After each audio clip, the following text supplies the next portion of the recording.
ദൈവദൂതൻ പരിശുദ്ധ കന്യകാമറിയത്തോട് പറഞ്ഞു, പരിശുദ്ധാത്മാവ് നിന്റെ മേൽ വരും, അത്യുന്നതൻ്റെ ശക്തി നിന്റെ മേൽ ആവസിക്കും. നിനക്ക് ജനിക്കാൻ പോകുന്ന കുഞ്ഞ് പരിശുദ്ധൻ, ദൈവപുത്രൻ എന്ന് വിളിക്കപ്പെടും.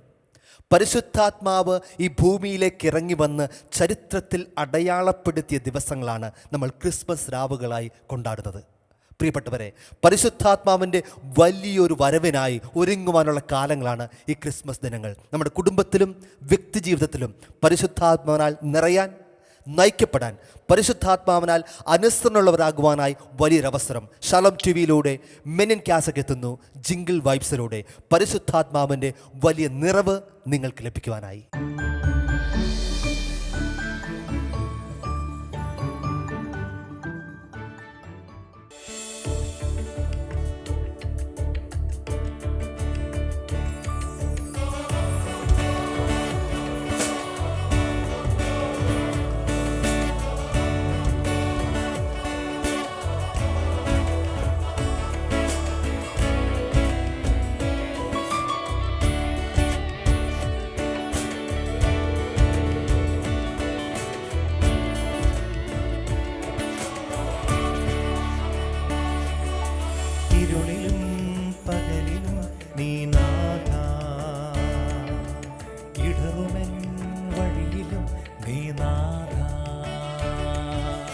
അരുളുമീ മൊഴിയിലും നീ നൽകും, പകരുമീ ഉയിരിലും നിൻ സ്നേഹം. രാജാധിരാജൻ മഹിതോന്നതൻ ഉയിരായി എന്നിൽ നിറയുന്നവൻ. രാജാധിരാജൻ മഹിതോന്നതൻ ഉയിരായി എന്നിൽ നിറയുന്നവൻ. ഉന്നതത്തിൽ വാഴും സർവശക്തനാഥനെന്നും നീ മാത്രം. മന്നിടത്തിൽ ദൈവ ശക്തിയുള്ള നാമമെന്നും ഞാൻ വാഴ്ത്തും. രാജാധിരാജൻ മഹിതോന്നതൻ ഉയിരായി എന്നിൽ നിറയുന്നവൻ.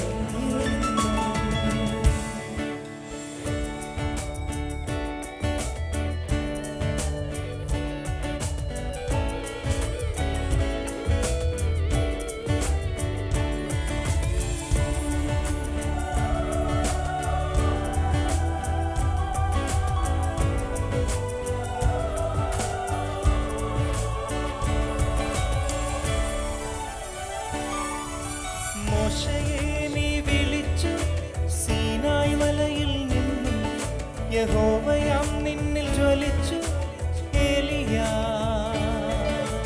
ദാവീദിൻ വഴിയിൽ ശക്തിയായി നീ നിന്നു, ജ്ഞാനത്തിൽ ജ്വലിച്ചു സോളമൻ. കടലുകേറി പാത കാട്ടി കാനനാട്ടിൽ നമ്മെ ചേർക്കും. മരുഭൂമി കാവലായി രാവും പകലും വഴി നടത്തും. സർവസൃഷ്ടാവാം ദൈവമെന്നുമെന്നാശ്രയം, പ്രപഞ്ചമെങ്ങുമേ നിൻ മഹത്വം ഞാൻ വാഴ്ത്തിടും. ഉന്നതത്തിൽ വാഴും സർവശക്തനാഥനെന്നും നീ മാത്രം. മണ്ണിടത്തിൽ മേവും ശക്തിയുള്ള നാമമെന്നും ഞാൻ വാഴ്ത്തും. രാജാധിരാജൻ മഹിതോന്നതൻ ഉയിരായി എന്നിൽ നിറയുന്നവൻ.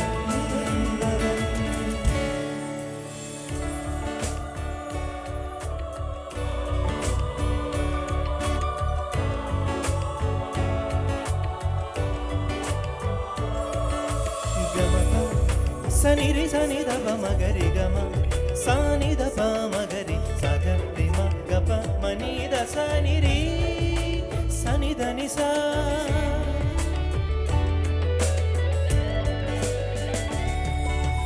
ആത്മാവിൻ നിറവിൽ കാലത്തിൻ തികവിൽ കാലിത്തോളത്തിലായ യേശുജാതന. കാൽവരിക്കുന്നിലായി പീഡകൾ ഏറ്റുവാങ്ങി രക്ഷ നൽകി നാഥൻ ഭൂവിനാ. ഭൂമി വിളരും ശക്തിയാലെ മൃത്യുവിന്മേൽ വിജയമേകി ഇരുളു നിറയും ശാപം പതിയും ഉലകിനൊത്തിതന്നുയിരേകി വാഴ്ത്തിടുന്നു നിൻ സ്നേഹമെന്നും എപ്പോഴുമേ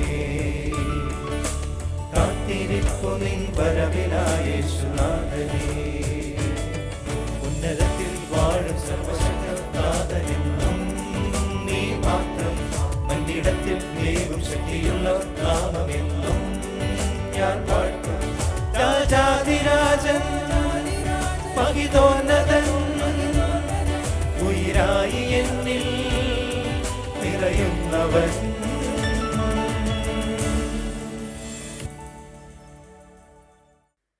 ഖലീൽ ജിബ്രാൻ്റെ മലമുകളിലെ സന്യാസി എന്ന മനോഹരമായ രചനയിലെ ഏറ്റവും ഉത്തമമായൊരു ഭാഗമുണ്ട്. അതിൽ ഒരു ചെറുപ്പക്കാരൻ ജിബ്രാനോട് ചോദിക്കുകയാണ്, മലമുകളിലെ സന്യാസി വിശുദ്ധനാണോ അല്ലയോ? ജിബ്രാൻ പറഞ്ഞു, മലമുകളിലെ സന്യാസി വിശുദ്ധനാണോ അല്ലയോ എന്നെനിക്കറിയില്ല, പക്ഷെ ഒന്നെനിക്കറിയാം, താഴെ അടിവാരത്തിലെ ഗ്രാമത്തിൽ ഒരു കുഞ്ഞ് ജനിക്കുമ്പോൾ അദ്ദേഹം മലയിൽ നിന്ന് താഴേക്ക് ഇറങ്ങി വന്ന് ആ കുഞ്ഞിൻ്റെ തലയിൽ കൈവച്ച് അനുഗ്രഹിക്കുകയും ആ കുടുംബത്തോടൊപ്പം സന്തോഷിക്കുകയും ചെയ്യും. പക്ഷേ അദ്ദേഹം വിശുദ്ധനാണോ അല്ലയോ എന്നെനിക്കറിയില്ല. അടിവാരത്തിൽ ഒരു പ്രായമുള്ള വൃദ്ധൻ മരിക്കുമ്പോൾ ആ സന്യാസി മലമുകളിൽ നിന്ന് താഴെ ഇറങ്ങി വന്ന് ആ കുടുംബത്തോടൊപ്പം ചാവുപാട്ട് പാടുകയും അവരെ ആശ്വസിപ്പിക്കുകയും ചെയ്യും. പക്ഷേ ആ മനുഷ്യൻ വിശുദ്ധനാണോ അല്ലയോ എന്നെനിക്കറിയില്ല. ഈ താഴ്വാരത്തിലെ ഗ്രാമത്തിൽ ഋതുമതിയായൊരു പെൺകുട്ടി വിവാഹ ജീവിതത്തിൽ പ്രവേശിക്കുമ്പോൾ അദ്ദേഹം മലമുകളിൽ നിന്ന് താഴേക്ക് ഇറങ്ങി വന്ന് അവർക്കൊപ്പം ആനന്ദ നൃത്തമാടുകയും ആ ചെറുപ്പക്കാരിയെയും കുടുംബത്തെയും അനുഗ്രഹിക്കുകയും ചെയ്യും. പക്ഷേ അദ്ദേഹം വിശുദ്ധനാണോ അല്ലയോ എന്നെനിക്ക് അറിഞ്ഞുകൂടാ. പ്രിയപ്പെട്ടവരെ, ഇന്ന് നമ്മോടൊപ്പം ഈ എപ്പിസോഡിലുള്ളത് പ്രിയപ്പെട്ട ടിറ്റോ വള്ളുവന്തറ അച്ഛനാണ്. അച്ഛൻ വിശുദ്ധനാണെന്നും എനിക്കറിയാം. മേൽ പറഞ്ഞതുപോലെ തന്നെ അദ്ദേഹം എല്ലായിടങ്ങളിലും ഞാൻ കാണാറുമുണ്ട്. പ്രത്യേകിച്ച് യുവജനങ്ങൾക്കൊപ്പം അവരുടെ ഒത്തിരി ഫംഗ്ഷനുകൾ കാണാറുണ്ട്, പ്രാർത്ഥനകൾ കാണാറുണ്ട്, ആഘോഷങ്ങളിൽ കാണാറുണ്ട്, അവരുടെ ഹോസ്പിറ്റൽ രംഗങ്ങളിൽ കാണാറുണ്ട്, അവരുടെ വീടുകളിൽ കാണാറുണ്ട്. യുവാക്കളുടെ ഒരു കളിക്കൂട്ടുകാരനായ ഒരു അച്ഛനാണ് ഇന്ന് നമ്മോടൊപ്പം ഉള്ളത്, പ്രിയപ്പെട്ട ടിറ്റോ വള്ളുവന്തറ അച്ഛൻ. അച്ഛൻ തന്നെ നമ്മളെ ഇത് പരിചയപ്പെടുത്തി തുടങ്ങും, പ്ലീസ്. പേര് അച്ഛൻ പറഞ്ഞതുപോലെ ടിറ്റോ വള്ളവന്തറ, CMI സഭാംഗമാണ്, തിരുവനന്തപുരം പ്രവിശ്യാംഗമാണ്, വീട് ചമ്പക്കുളം കുട്ടനാട്ടിലാണ്. ടിറ്റോച്ചൻ, ഞാൻ സെമിനാരിൽ ചേർന്ന സമയത്തൊക്കെ ഞങ്ങളുടെ ഒരു സൂപ്പർ ഹീറോ ഫിഗറായിരുന്നു, ഒരു സെലിബ്രിറ്റി ബ്രദറായിരുന്നു. ഞാൻ സെമിനാരിൽ ചേർന്ന വർഷമാണ് ഞാൻ അന്നത്തെ ഇപ്പോഴും ഓർക്കുന്നത്. ദീപിക പത്രത്തിൻ്റെ ആദ്യ പേജിൽ അച്ഛൻ്റെ ഫോട്ടോയൊക്കെ അടിച്ച് റാങ്ക് ഹോൾഡർ MG യൂണിവേഴ്സിറ്റിയിൽ സൈക്കോളജിയിൽ റാങ്ക് മേടിച്ചതിൻ്റെ പത്രം വന്ന് ഫസ്റ്റ് റാങ്ക് കിട്ടിയതൊക്കെ ഞാൻ ഓർക്കുന്നുണ്ട്. പിന്നീട് ധർമാരാമിൽ പഠിക്കാൻ ചെന്നപ്പോഴത്തേക്ക് അവിടെയൊക്കെ മ്യൂസിക്കും പാട്ടും കീബോർഡും ഒക്കെ ആയിട്ട് ഒത്തിരി വലിയ സെലിബ്രിറ്റി സ്റ്റാറ്റസുള്ള അച്ഛനായിരുന്നു. അച്ഛൻ ഇപ്പോൾ എന്തെടുക്കുന്നു? ഞാൻ തിരുവനന്തപുരത്ത് ക്രൈസ്റ്റ് നഗർ കോളേജിൽ പഠിപ്പിച്ചുകൊണ്ടിരിക്കുകയായിരുന്നു കഴിഞ്ഞ 6 വർഷം. അതിന് മുമ്പ് ഒരു 3 വർഷം വിഴിഞ്ഞത്തുള്ള നമ്മുടെ കോളേജിൽ പഠിപ്പിക്കുകയായിരുന്നു. അതിന് മുമ്പ് പോണ്ടിച്ചേരിയിലായിരുന്നു PhD ചെയ്തത്. അതിനു മുമ്പ് തിരുവനന്തപുരത്ത് തന്നെ വെള്ളയമ്പലത്തുള്ള നമ്മുടെ സ്കൂളിൽ പഠിപ്പിക്കുകയായിരുന്നു. അപ്പം പട്ടത്തിന് ശേഷം ഒരു 14 വർഷത്തോളം കുട്ടികളോടൊപ്പമായിരുന്നു. അതിനുശേഷം ഇപ്പോൾ ഞാനൊരു ബ്രേക്ക് എടുത്തതിൻ്റെ ഒരു കാരണം കേരളത്തിലെ ജീസസ് യൂത്തിൻ്റെ പ്രൊഫഷണൽസ് ടീമിൻ്റെ കോർ ഗ്രൂപ്പിൻ്റെ ചാപ്ലിനായിട്ട് പോകാനായിട്ടുള്ളൊരു സർവീസ് ചെയ്യാനായിട്ടൊരു ഭാഗ്യം ലഭിച്ചു. അപ്പോൾ അതിൻ്റെ ഭാഗമായിട്ട് ഞാൻ കോളേജിൽ നിന്നൊരു ബ്രേക്ക് മേടിച്ചിപ്പം കോട്ടയത്തിനടുത്ത് നമ്മുടെ കുമരകത്തുള്ള ധ്യാനകേന്ദ്രത്തിൽ സേവനം ചെയ്യുന്നു. ഞാനൊരു സംശയം ചോദിച്ചാൽ, ഇങ്ങനെ 9 വർഷത്തോളം കോളേജുകൾ സ്കൂളിലും ആയിരുന്നിട്ട് അവിടെ അച്ഛനെ ശുശ്രൂഷ ചെയ്യാൻ പറ്റാത്തത് കൊണ്ടോ അതുപോലെയാണോ അച്ഛൻ ബ്രേക്ക് എടുത്തിട്ട് പുതിയ കാലത്തേക്ക് ഇറങ്ങിയത്? ശുശ്രൂഷ ചെയ്യാൻ പറ്റാഞ്ഞിട്ടല്ല, ശുശ്രൂഷ ചെയ്തപ്പോഴുണ്ടായ ചില അനുഭവങ്ങളുടെ വെളിച്ചത്തിൽ കുറച്ചുകൂടെ നമ്മളൊരു അവൈലബിൾ ആകേണ്ടതിൻ്റെ ഒരു ആവശ്യമുണ്ടെന്ന് തോന്നി. ഞാൻ പോണ്ടിച്ചേരിയിൽ പഠിച്ചിരുന്ന സമയത്ത് അവിടെ ഞങ്ങൾ പ്രയർ ഗ്രൂപ്പ് ആരംഭിച്ചു, ജീസസ് യൂത്തിൻ്റെ പ്രയർ ഗ്രൂപ്പ് ആരംഭിച്ചു. അതിനോടടുത്തുള്ള നമ്മുടെ സ്ഥാപനങ്ങളിലൊക്കെ, വിദ്യാഭ്യാസ സ്ഥാപനങ്ങളിലൊക്കെ, medical college, engineering college, nursing കോളേജുകളിലൊക്കെ ഞങ്ങൾ പോയിട്ടാണ് അവിടെയൊക്കെ പലയിടത്തും പ്രയർ ഗ്രൂപ്പുകൾ സ്റ്റാർട്ട് ചെയ്തായിരുന്നു. അപ്പോൾ അവിടെ വെച്ച് എനിക്ക് തോന്നിയ ഒരു ചിന്ത, നമ്മൾ യുവജനങ്ങളെ നമ്മുടെ അടുത്തേക്ക് വരാനായിട്ട് വെയിറ്റ് ചെയ്യേണ്ട കാര്യമില്ല എന്നുള്ളതാണ്. അവരെവിടെയായിരിക്കുന്നോ അവിടേക്ക് ചെല്ലുക. ഇപ്പം പല യൂത്ത് മിനിസ്റ്റേഴ്സും പറയുന്ന ഒരു കാര്യമാണ്, യുവജനങ്ങളെ അവരായിരിക്കുന്ന ഇടങ്ങളിൽ ചെന്നാണ് നമ്മൾ കാണേണ്ടത്. ഫ്രാൻസിസ് പാപ്പയുടെ തിയോളജി ഓഫ് അക്കമ്പനിമെൻറ്റ്. എക്സാക്ട്ലി. അപ്പോൾ അങ്ങനെ അവിടേക്ക് പോകേണ്ട ഒരാവശ്യം. എൻ്റെ അടുത്തൊക്കെ രാത്രി 2 മണിക്കൊക്കെ പിള്ളേർ കുമ്പസാരിക്കാൻ വന്നിട്ടുണ്ട്. ഞാനൊരു വീടിൻ്റെ മുകളിലത്തെ നിലയിൽ വാടകയ്ക്ക് താമസിക്കുമായിരുന്നു പഠിച്ചിരുന്ന സമയത്ത്. അപ്പോൾ അവിടെ രാത്രിയിൽ 2 മണിക്കൊക്കെ പിള്ളേർ കുമ്പസാരിക്കാൻ വന്നിട്ടുണ്ട്. അപ്പോൾ എനിക്ക് തോന്നിയൊരു കാര്യം, നമ്മൾ ചെയ്തുകൊണ്ടിരിക്കുന്ന ശുശ്രൂഷകൾ ഏറ്റവും വളരെ നല്ലതായിട്ട് നമുക്ക് കുട്ടികളിലേക്ക് എത്താനും പേരൻസിലേക്ക് എത്താനും ഒക്കെ പറ്റുന്ന ഒരു ശുശ്രൂഷ തന്നെയാണ് ചെയ്തിരുന്നത്. പക്ഷേ ഈ ഒരു ജീസസ് യൂത്തിൻ്റെ ഒരു ഫുൾ ടൈം ഒരു സർവീസിൻ്റെ ഒരു ആവശ്യം കൂടെ വന്നതുകൊണ്ട് ആ ഒരു ശുശ്രൂഷയ്ക്കും കൂടെ കുറച്ചുകൂടെ അവൈലബിൾ ആകുന്ന രീതിയിലും കുറേയും കൂടെ യൂത്തിൻ്റെ കൂട്ടത്തിലായിരിക്കാനായിട്ടും അക്കമ്പനി ചെയ്യാനായിട്ടും ഒക്കെ പറ്റുന്ന ഒരു ചിന്ത വന്നിട്ടാണ് ഇങ്ങനെ ഒരു ബ്രേക്ക് മേടിച്ചതും. ഈ ഒരു വർഷത്തേക്ക് എനിക്ക് തോന്നുന്നത് നമ്മുടെ പ്രോവിൻസിൻ്റെ ഡയറക്ടറിയിൽ ആദ്യമായിട്ടാണെന്ന് തോന്നുന്നു ഒരാൾക്ക് ജീസസ് യൂത്ത് മിനിസ്ട്രി എന്ന് പറഞ്ഞ് അടിച്ചു തന്നത്. അപ്പോൾ അത്രയും എന്നെ ബാക്കി എല്ലാ ഉത്തരവാദിത്തങ്ങളിൽ നിന്നും മാറ്റി യൂത്തിൻ്റെ ഒപ്പമായിരിക്കാനായിട്ട് പ്രൊവിൻഷ്യൽ അച്ഛനും അനുവദിച്ചു എന്നുള്ളതൊരു വലിയ സന്തോഷമുള്ളൊരു കാര്യം. ഈ അവൈലബിൾ പ്രീസ്റ്റ്ഹുഡ് എന്നുള്ളത് മനോഹരമായൊരു കൺസെപ്റ്റ് അച്ഛൻ പറഞ്ഞു. പണ്ടൊക്കെ ഇങ്ങനെ ഈ പട്ടം കിട്ടി കഴിയുമ്പോൾ രണ്ടുമുള്ള അച്ഛന്മാർ എന്ന് പറഞ്ഞൊരു കൺസെപ്റ്റൊക്കെ പറയുക തമാശയ്ക്ക്, അതായത് പാട്ടും പ്രസംഗമുള്ള അച്ഛന് ഭയങ്കര ഡിമാൻഡായിരുന്നേ. പക്ഷെ എനിക്ക് തോന്നുന്നു ഇപ്പോൾ കൂടുതൽ ഡിമാൻഡുള്ളത് ഇങ്ങനെ അവൈലബിൾ പ്രീസ്റ്റ്ഹുഡിനാണ്. എപ്പോഴും അവൈലബിൾ ആയിട്ടുള്ള റീച്ചബിൾ സ്പേസിലുള്ള ഒരു അച്ഛനാവുക എന്നുള്ളതാണ് ഏറ്റവും വലിയ ഭാഗ്യം എന്ന് എനിക്ക് തോന്നുന്നു. എനിക്ക് അച്ഛനെ ഇടയ്ക്ക് അസൂയ എന്നാണ് അച്ഛൻ്റെ വാട്സപ്പ് സ്റ്റാറ്റസിലും ഫേസ്ബുക്ക് പോസ്റ്റുകളൊക്കെ കാണുമ്പോഴത്തേക്ക് എപ്പോഴും ഓൾവേസ് അച്ഛൻ്റെ അറൗണ്ട് എപ്പോഴും പിള്ളേർ കാണും. ഭയങ്കര ഒരു ജോയ്ഫുൾ ഫേസ് ഓഫ് ചർച്ച് അച്ഛൻ നന്നായിട്ട് പ്രൊക്ലെയിം ചെയ്യുന്നുണ്ട്. ഫ്രാൻസിസ് പാപ്പ എപ്പോഴും പറയാറുണ്ടല്ലോ, എന്നെ എപ്പോഴും സന്തോഷമുള്ള കൃപയുള്ള ജോയ്ഫുൾ ഫേസ് ആവുക എന്നുള്ളത്.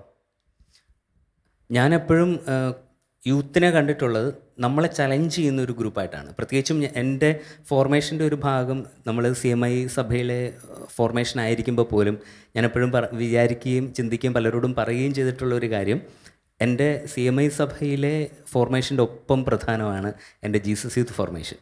അപ്പോൾ ആദ്യത്തെ വർഷം 92 സഭയിൽ ചേരുന്ന ഒരു സമയം മുതൽ ബഹുമാനപ്പെട്ട കല്ലുകളവച്ചനൊക്കെ വഴിയാണ് ഞങ്ങൾ ഈ മൂവ്മെൻറ്റിലേക്ക് വരുന്നത്. അപ്പോൾ അത് പിന്നെ ഇങ്ങോട്ട് തുടരാനും മാന്നാനത്ത് കോളേജിലൊക്കെ ഞങ്ങൾ ഡിഗ്രി പഠിക്കുന്ന സമയത്തൊക്കെ ശരിക്കും പറഞ്ഞാൽ കോട്ടയത്തെ പവർ ഹൗസ് എന്നാണ് മാന്നാനം കോളേജ് അറിയപ്പെട്ടിരുന്നത്. അപ്പം ആ ഒരു പവർ ഹൗസിൻ്റെ ഭാഗമാകുന്നത് കൊണ്ട് ഞങ്ങൾ കോയമ്പത്തൂർ ഞാൻ PG പഠിക്കാൻ പോയപ്പം അവിടെയൊക്കെ ഞാനൊരു ഹിന്ദു മാനേജ്മെൻറ്റിൻ്റെ കോളേജിലാണ് പഠിച്ചിരുന്നത്. അവിടെ ഞങ്ങൾ മാന്നാനത്തു നിന്ന് തന്നെ ഉണ്ടായിരുന്ന ഒരാളും കൂടെ ഉണ്ടായിരുന്നതുകൊണ്ട് ഞങ്ങൾ രണ്ടുപേരും കൂടെ കോളേജിൻ്റെ നടുമുറ്റത്തിരുന്ന് പ്രയർ ഗ്രൂപ്പ് തുടങ്ങിയിട്ടുണ്ട്. അപ്പോൾ അത് കണ്ട് പിന്നെ കുട്ടികളൊക്കെ ഇങ്ങനെ വരാൻ തുടങ്ങി. അപ്പം എനിക്ക് തോന്നിയ ഒരു കാര്യം, നമ്മൾ കുട്ടികളുടെ കൂട്ടത്തിൽ നിൽക്കുമ്പോൾ അവർ നമ്മളുടെ കൂടെ നിൽക്കുന്നു. ഈ പറഞ്ഞതുപോലെ അവർ ചെറുപ്പക്കാരാണ്, അവരുടെ കൂട്ടത്തിൽ നമ്മൾ കുറച്ച് പ്രായമുള്ളവരാണെങ്കിലും അവരുടെ കൂടെ കൂടുമ്പം അവരുടെ യുവത്വം നമുക്ക് ലഭിക്കുന്നു, അവരോടൊപ്പം ആയിരിക്കുന്നത് നമുക്ക് സന്തോഷമാണ്. ഇതൊരു മ്യൂച്വൽ ഗിവിങ് ജേണിയാണല്ലോ. നമ്മുടെ രണ്ടാം വത്തിക്കാൻ കൗൺസിലിൻ്റെ അന്ത്യഭാഗത്ത് പറഞ്ഞ പോലെ this coming year is actually the year of laity. നേരത്തെ അച്ഛന്മാർ ജനങ്ങൾക്ക് കൊടുക്കുന്നു, ഇപ്പോൾ ശരിക്ക് അച്ഛന്മാർ അല്ലെങ്കിൽ ശുശ്രൂഷകരൊപ്പം നടക്കുന്നു. കാരണം നയിക്കുന്നത് ഒരുമിച്ചാണല്ലോ. അപ്പോൾ അതുകൊണ്ട് തന്നെ ഇതുപോലെയുള്ള കൂടെ നടക്കുന്ന കുറേ ഫ്രാൻസിസ് പാപ്പ പറയുന്ന പോലെ ഇടയൻ്റെ ആടിൻ്റെ മണമുള്ള വൈദികരുണ്ടാവട്ടെ എന്ന് വലിയ ആശംസ കൂടി നിമിഷം നേരുന്ന വെച്ചാൽ ഞാൻ ആദ്യം പറഞ്ഞതുപോലെ എനിക്ക് ഭയങ്കരമായൊരു ചാലഞ്ച് ഈ കുട്ടികളുടെ നിന്ന് കിട്ടിയിട്ടുണ്ട്. ഇപ്പം ഉദാഹരണമായിട്ട് നമുക്കെല്ലാവർക്കും അറിയാവുന്ന ഒരാളാണ് ഈ അടുത്ത് മരണപ്പെട്ട അജ്ന, ദിവ്യകാരുണ്യത്തിൻ്റെ വിശുദ്ധ എന്നറിയപ്പെടുന്ന അജ്നയൊക്കെ നമ്മളെ ഭയങ്കരമായിട്ട് ചാലഞ്ച് ചെയ്തിട്ടുണ്ട്, പ്രചോദിപ്പിച്ചിട്ടുണ്ട്. ഒപ്പം കറിയാച്ചൻ. അപ്പോൾ ഇതുപോലെയൊക്കെയുള്ള മനുഷ്യരൊക്കെ നമ്മളെ ഭയങ്കരമായിട്ട് പ്രചോദിപ്പിച്ചിട്ടുള്ള മനുഷ്യരാണ്. അപ്പം ഇപ്പോഴും നമ്മുടെ ഇടയിലുമൊക്കെ ജീവിക്കുന്ന ആളുകളൊക്കെ ഒത്തിരി പേര് വിശുദ്ധരാണെന്നുള്ളതൊരു വലിയ ചിന്തയും വലിയൊരു വെല്ലുവിളിയുമാണ് നമുക്ക്, പ്രത്യേകിച്ചും അച്ഛന്മാർക്ക്. അപ്പം നമ്മുടെ ഇടയിലുള്ള അച്ഛന്മാരുണ്ട്. ഇപ്പം മരിച്ചു പോയതുകൊണ്ടാണ് ഇവരുടെയൊക്കെ ഉള്ളിലെ വിശുദ്ധിയെക്കുറിച്ചൊക്കെ ഒരുപക്ഷെ ആളുകൾ അറിഞ്ഞത്. ജീവിച്ചിരിക്കുന്ന ഒത്തിരി വിശുദ്ധരുണ്ട് നമ്മുടെ ചുറ്റിനും. മാർപ്പാപ്പ പറയുന്നത് പോലെ നമുക്ക് വിശുദ്ധര് വേണം അല്ല, ഈ കാലഘട്ടത്തിൻ്റെ വിശുദ്ധര് വേണം. അപ്പോൾ അവരുടെ ഒപ്പമായിരിക്കാനായിട്ട് പറ്റുന്നു എന്ന് പറയുന്നത് ഏറ്റവും വലിയൊരു സന്തോഷവും സൗഭാഗ്യവുമാണെന്ന് ഞാൻ വിചാരിക്കുകയാണ്. അതുകൊണ്ട് തന്നെ ഈ ഒരു എനിക്ക് കിട്ടിയ ഒരു ബ്രേക്കും ഈ ഒരു എന്താ പറയുക, ഒരു ഫ്രീ ആയിട്ട് എന്നെ പ്രൊവിൻഷ്യൽ അച്ഛൻ സഭ അനുവദിച്ചതിനകത്ത് ഞാൻ ഒത്തിരി സന്തോഷിക്കുന്നു. ഞാൻ സെമിനാരിൽ കയറിയ സമയത്ത് 2002 ഞാൻ ടിറ്റോച്ചൻ ആദ്യമായിട്ടൊക്കെ കാണുന്നത്, ടിറ്റോച്ചൻ മാന്നാനത്ത് ഇങ്ങനൊരു കീബോർഡൊക്കെ പിടിച്ച്, ടിറ്റോച്ചൻ നന്നായി പൊക്കം കുറഞ്ഞ മനുഷ്യരായിരുന്നു, വണ്ണവും വളരെ തീരെ കുറവായിരുന്നു. അന്നിങ്ങനെ ഒരു പറ്റം പിള്ളേരെയൊക്കെ മാന്നാനത്ത് നമ്മുടെ ആശ്രമപ്പള്ളിയിൽ വന്ന് 10-2000 പിള്ളേരോടെ സൺഡേ സ്കൂളിൽ പഠിക്കുന്നുണ്ട്. അപ്പോൾ ഒത്തിരി കുഞ്ഞുങ്ങളൊക്കെ ആയിട്ട് കൊയർ നടത്തുന്നതിന് മനോഹരമായ പിക്ചറുകളുണ്ട്. ബാംഗ്ലൂരൊക്കെ പഠിക്കാൻ നമ്മൾ അച്ഛനെപ്പോഴും കീബോർഡും പാട്ടൊക്കെ നടക്കുന്ന മനുഷ്യനായിരുന്നു. അതുകൊണ്ട് തന്നെ നമ്മുടെ ഈ ഷെയറിങ് അവസാനിക്കുമ്പോൾ ഞാൻ അത് തന്നെ ചോദിച്ചോട്ടെ, അച്ഛന് ഇഷ്ടപ്പെട്ടൊരു പാട്ട് പാടിക്കൊണ്ട് അതൊരു ക്രിസ്മസ് സമ്മാനമായിട്ട് കൂടി നമ്മുടെ ഓഡിയൻസിന് കൊടുത്തുകൊണ്ട് നമുക്ക് അവസാനിപ്പിക്കാൻ തോന്നുന്നു. എന്നെ ഒത്തിരി സ്വാധീനിച്ചിട്ടുള്ള ഒരു പാട്ടാണ് ഒന്നുമില്ലായ്മയിൽ നിന്നുമെന്നെ.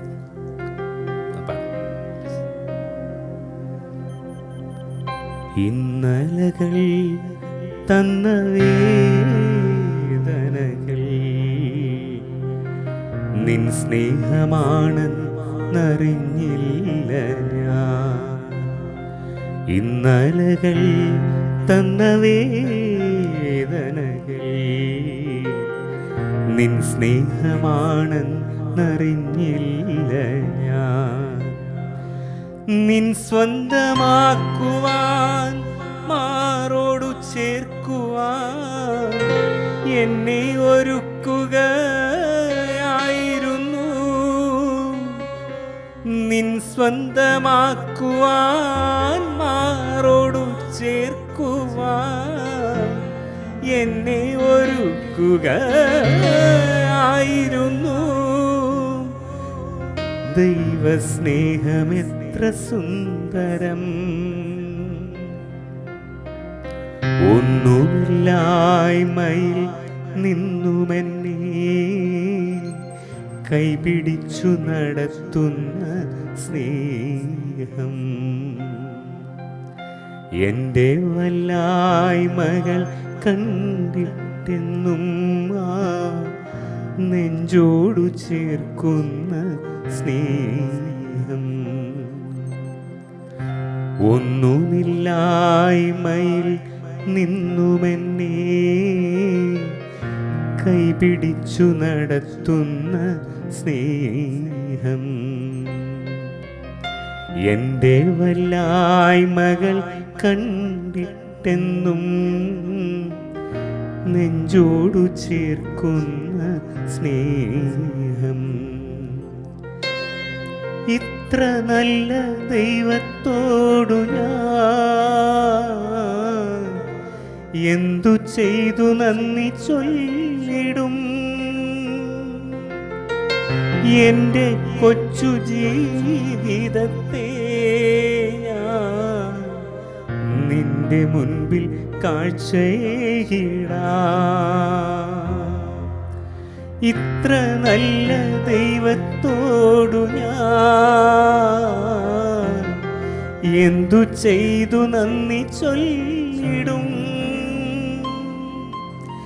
എൻ്റെ കൊച്ചു ജീവിതത്തെ ഞാൻ നിന്റെ മുൻപിൽ കാഴ്ചയിടാം. നിന്റെ മുൻപിൽ കാഴ്ചയിടാം. വണ്ടർഫുൾ അച്ഛാ, താങ്ക് യു സോ മച്ച്. അപ്പോൾ പ്രിയപ്പെട്ടവരെ, നമ്മളിനി ആരാധനയിലേക്ക് കടക്കും മുമ്പ് നമുക്ക് രണ്ട് കാര്യങ്ങൾക്ക് വേണ്ടി ഈ ക്രിസ്മസിൻ്റെ ഒരുക്ക ദിവസങ്ങൾ പ്രാർത്ഥിക്കാം. ഒന്ന്, വിലാപങ്ങളുടെ പുസ്തകത്തിൽ പറയുന്നത് പോലെ തെരുവോരങ്ങളിൽ വിശന്ന് വീഴുന്ന, തകർന്ന് വീഴുന്ന യുവജനങ്ങൾക്ക് വേണ്ടി നിങ്ങൾ രാത്രിയുടെ അന്ത്യയാമങ്ങളെടുത്ത് പ്രാർത്ഥിക്കുവിൻ. നമ്മൾ അച്ഛൻ പറഞ്ഞു വെച്ചതുപോലെ യുവജനങ്ങൾക്ക് വേണ്ടി പ്രാർത്ഥിക്കുവാനുള്ള വലിയൊരു വിളി നമുക്ക് എല്ലാവർക്കും ഉണ്ട്.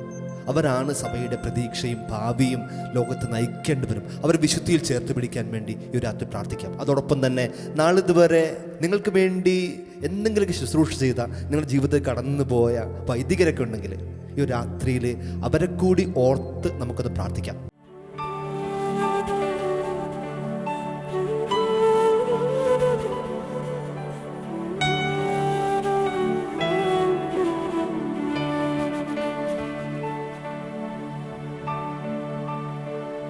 യഹോവ ഈരേ, ദാതാവാം ദൈവം, നീ മാത്രം മതി എനിക്ക്. യഹോവ റാഫ, സൗഖ്യദായകൻ, തന്നടിപ്പിണരാൽ സൗഖ്യം. യഹോവ ശമ്മ, നൽകുമെൻ ആവശ്യങ്ങൾ. നീ മാത്രം മതി, നീ മാത്രം മതി, നീ മാത്രം മതി എനിക്ക്. നീ മാത്രം മതി, നീ മാത്രം മതി, നീ മാത്രം മതി എനിക്ക്.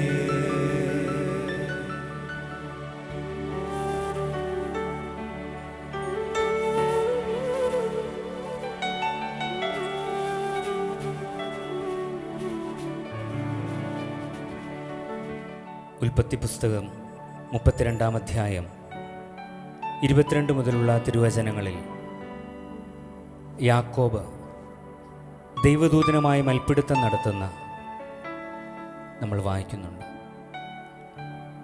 പ്രഭാതമാകുമ്പോൾ ദൈവദൂതൻ യാക്കോബിനോട് പറയുന്നു, നീ എന്നെ വിടുക, ഇനി ഞാൻ പോകട്ടെ. യാക്കോബ് ദൈവദൂതനോട് പറയുന്നുണ്ട്, എന്നെ അനുഗ്രഹിച്ചാലല്ലാതെ നിന്നെ ഞാൻ വിടില്ല. ഒടുവിൽ അവനെ അനുഗ്രഹിച്ചിട്ട് മടങ്ങിപ്പോകാൻ ദൈവദൂതൻ തയ്യാറാകുന്നു.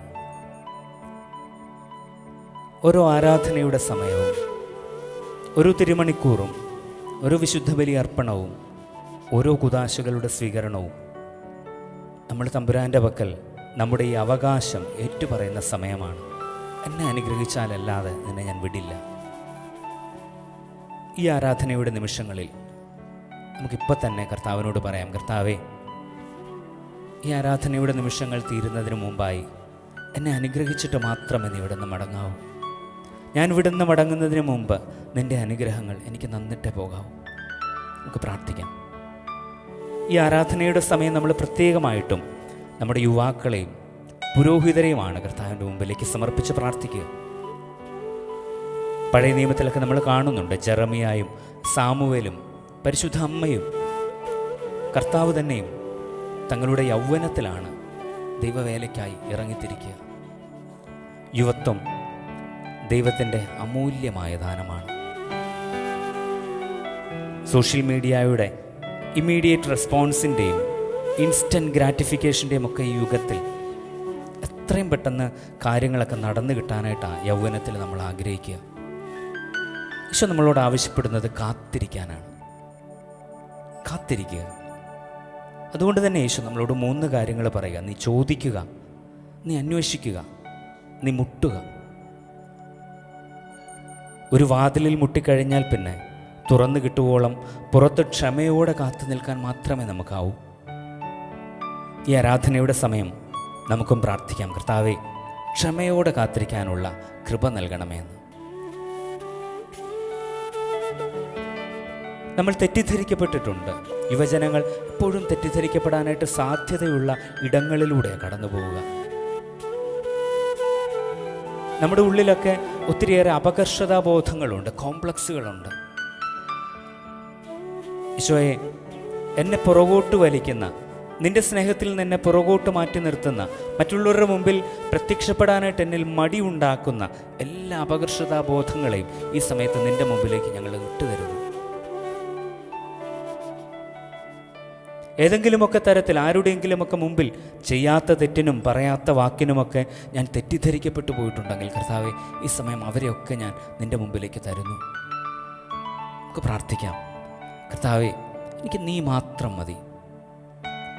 എന്തിനും മേലെ എന്തൊക്കെ ഉണ്ടായാലും അതിനൊക്കെ മുകളിൽ എനിക്ക് നീ മാത്രം മതി.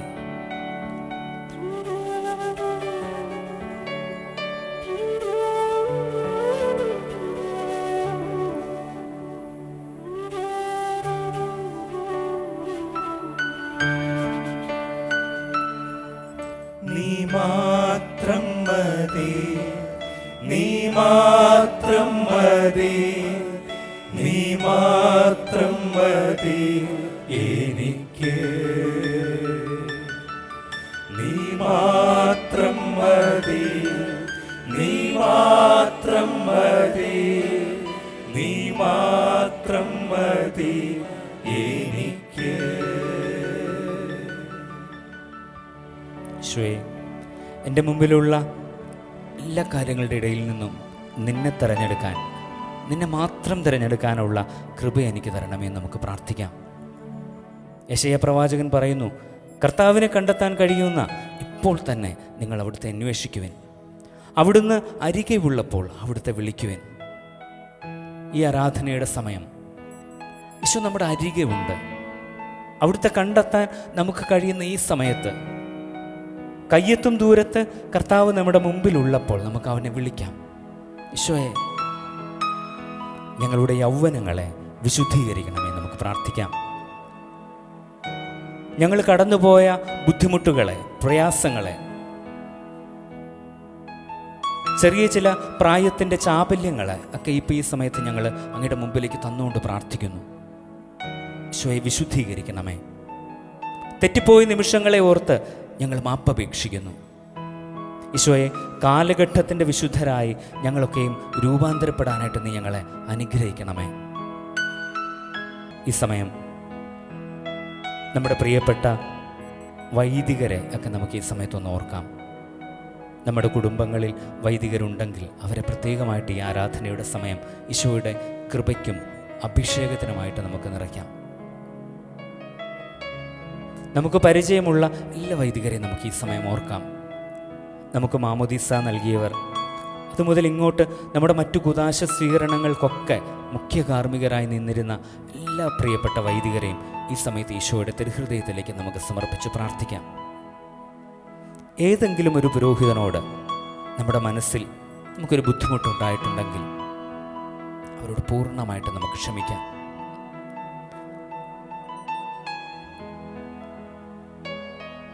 ആരെയെങ്കിലും നമ്മൾ വേദനിപ്പിച്ചിട്ടുണ്ടെങ്കിൽ കർത്താവിൻ്റെ മുമ്പിൽ നമുക്കവരോട് മാപ്പ് ചോദിക്കാം. വൈദികരുടെ വിശുദ്ധീകരണത്തിനായി നമുക്ക് പ്രത്യേകമായിട്ട് പ്രാർത്ഥിക്കാം. എല്ലാ വൈദികരിലും തമ്പുരാൻ്റെ അഭിഷേകം നിറയാൻ, പരിശുദ്ധാത്മാവിൻ്റെ വരദാനങ്ങളും ഫലങ്ങളും കൃപകളുമൊക്കെ നിറയാനായി ഈ ആരാധനയുടെ സമയം നമുക്ക് പ്രത്യേകമായിട്ട് പ്രാർത്ഥിക്കാം. ഈശോയുടെ വരവിനായി നമ്മൾ ഒരുങ്ങുന്ന ഈ ക്രിസ്മസ് കാലങ്ങളിൽ നമ്മുടെ മനസ്സുകൾ, നമ്മുടെ ഹൃദയങ്ങളൊക്കെ ഏറ്റവും നിർമ്മലമായ പുൽക്കൂടായി മാറാനായിട്ട് നമുക്ക് പ്രാർത്ഥിക്കാം. ഉണ്ണീശോയ്ക്ക് വന്നു പിറക്കാനുള്ള നിർമ്മലമായ ഇടങ്ങളായി നമ്മുടെ ഹൃദയങ്ങളെ രൂപാന്തരപ്പെടുത്തണമെന്ന് പ്രാർത്ഥിക്കാം.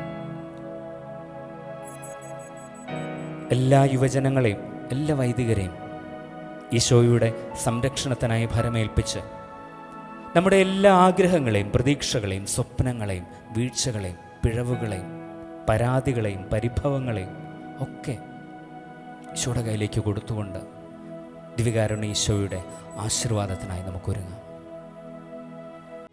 നീ എൻ്റെ സർവ്വവും, നീ എനിക്കുള്ളവൻ, നീ എൻ്റെ സർവ്വവും, എല്ലാറ്റിലും നിൻ ജീവനൻ പേർക്കാ തന്നതിനാ. നീ എൻ്റെ സർവ്വവും, എല്ലാറ്റിലും തേനിലും മധുരമാ, തേനിലും മധുരമാ യേശു ക്രിസ്തു മാധുര്യമാ. രുചിച്ചു നോക്കി ഞാൻ കർത്തൻ കൃപകളെ, യേശു ക്രിസ്തു മാധുര്യമാ. രുചിച്ചു